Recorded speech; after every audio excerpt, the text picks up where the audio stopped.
ہماری جو مسجد تھی وہ اپنی جگہ پر تھی، وہ کسی مندر کو توڑ کے نہیں بنائی گئی تھی۔ اور یہ بات صاف اعلان یہاں کی سپریم کورٹ نے بھی اس کا اعلان کیا تھا کہ بابری مسجد کے نیچے کوئی مندر کے نشانات نہیں ملے، مسجد اپنی جگہ پر ہی تھی، اور مسجد بہت پرانی تھی، بہت وسیع تھی، بہت عریض تھی۔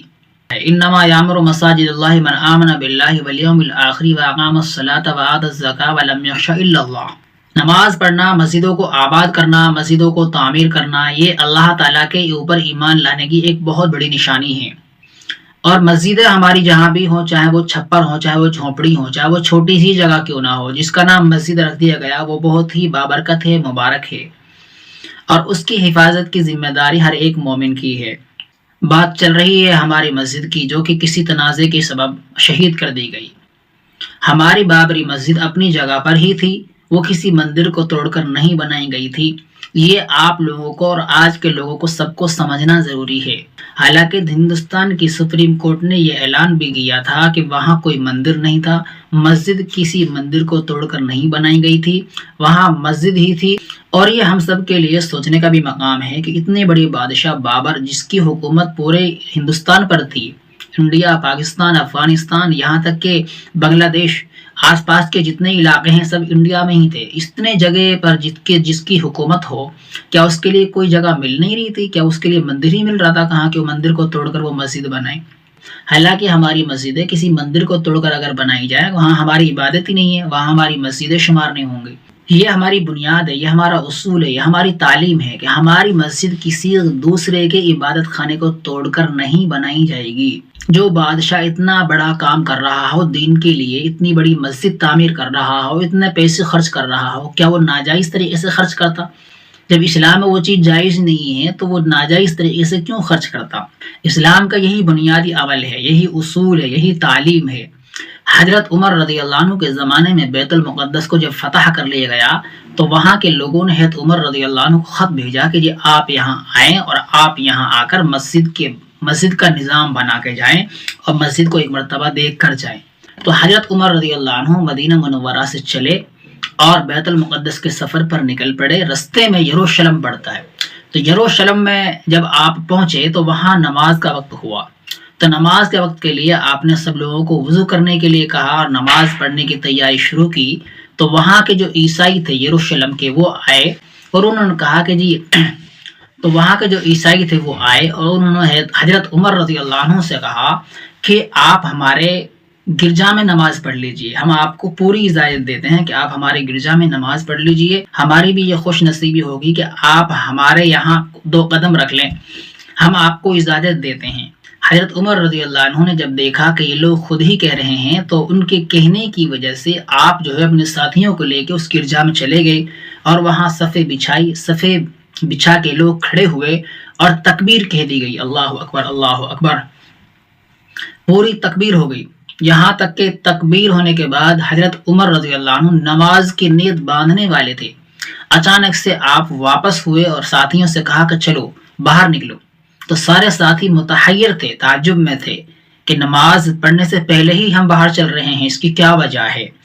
اس کے بعد باہر میدان میں جا کے نماز پڑھی۔ عیسائیوں نے بھی جا کے حضرت عمر سے بولا کہ آپ ہم سے ناراض ہیں، کیا ہم نے آپ کو کچھ کہا ہے؟ کیا ہمارے کسی ساتھی نے آپ کو کچھ بولا ہے جو آپ ہمارے ہاں نماز پڑھنے نہیں گئے، جو آپ ہمارے ہاں نماز پڑھے بغیر ہمارے ہاں سے آپ واپس آ گئے؟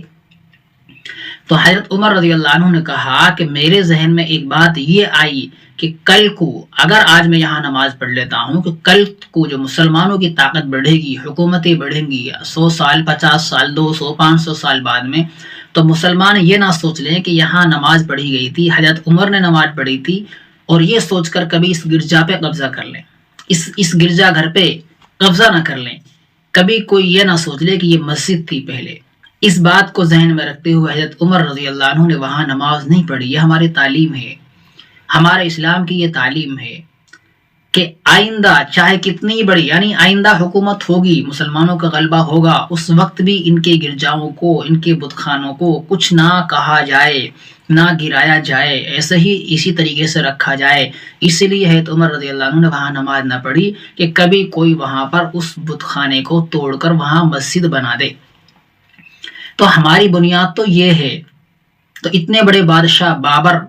جو اتنی بڑی حکومت کوئی سال 5 سال 10 سال کی حکومت نہیں تھی، 100 سال حکومت کری ہے مغلوں نے، کیا ان کے پاس جگہ ہی نہیں تھی پیسے لگانے کے لیے؟ یہاں تک کہ پورے ہندوستان میں جنگل ہی جنگل، خالی جگہ پڑی ہوئی تھی۔ خود آپ اپنی دلی کے آس پاس نظر دوڑائیے، اگر آپ نے کچھ پہلے دلی میں آنا جانا کیا ہے تو وہ لوگ بخوبی جانتے ہیں کہ یہ آس پاس کا جو علاقہ ہے، غازی آباد، گڑگاواں، جو آج چہل پہل آپ کو نظر آ رہی ہے، اونچی اونچی بلڈنگیں نظر آ رہی ہیں، یہ سب خالی پڑی ہوئی تھی۔ یہ جگہ یہ خالی پڑی ہوئی تھی۔ افکو چوک، راجے چوک وغیرہ کے آس پاس یہ ایسے باندھ اور ایسے نالے تھے کہ اگر کوئی آدمی نیچے بس سے اتر جائے تو وہ بس سے نیچے، گاڑی سے نیچے اترنا پسند نہیں کرتا تھا۔ ابھی تو یہ 10-20-25 سال سے چہل پہل آپ کو نظر آ رہی ہے، جب سے بہت پیسہ آیا ہے لوگوں کے پاس، ورنہ لوگ اپنے کچے گھروں میں ہی بسیرا کرتے تھے، شہروں میں آتے تھے کمانے کے لیے، کما کے اپنے گاؤں چلے جاتے تھے۔ اب ہر ایک کوئی اپنے شہر میں بھی جگہ خرید رہا ہے، گاؤں میں بھی جگہ خرید رہا ہے، پیسہ بہت ہے، تو اس لیے یہ آبادیاں، یہ چہل پہل نظر آ رہی ہے۔ تو آج سے 20-25 سال پہلے جب یہ منظر تھا کہ یہ سب خالی جگہ پڑی ہوئی تھی، تو آج سے 100 سال، کئی سو سال پہلے اس وقت تو اتنی جگہ ہوں گی، کیا اس کے لیے کوئی جگہ ہی نہیں ملی تھی سوائے مندر کے؟ یہ سب باتیں من گھڑت تھی، من گھڑت باتوں کی وجہ سے ہماری مسجد کو شہید کیا، اور پھر شہید کرنے کے بعد اس کا مقدمہ لڑا گیا، کافی سارے کروڑوں روپے مسلمانوں نے خرچ کرے، لیکن اللہ کا شکر ہے جو فیصلہ بعد میں سنایا گیا اس میں یہی تھا کہ مسجد کے نیچے مندر کے کوئی نشانات نہیں ملے، مسجد اپنی جگہ پر تھی، اور مسجد کو ناجائز توڑا تھا، یہ بھی اعلان ہوا تھا۔ آپ نے بھی اگر پڑھا ہو، ہم نے بھی اس وقت سنا بھی، پڑھا بھی اخبار میں،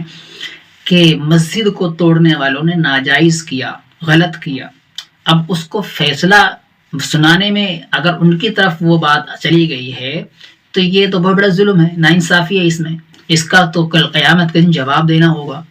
اس میں تو کھلا ہوا ظلم ہے کہ اعلان ہونے کے باوجود کہ مسجد اپنی جگہ پر تھی،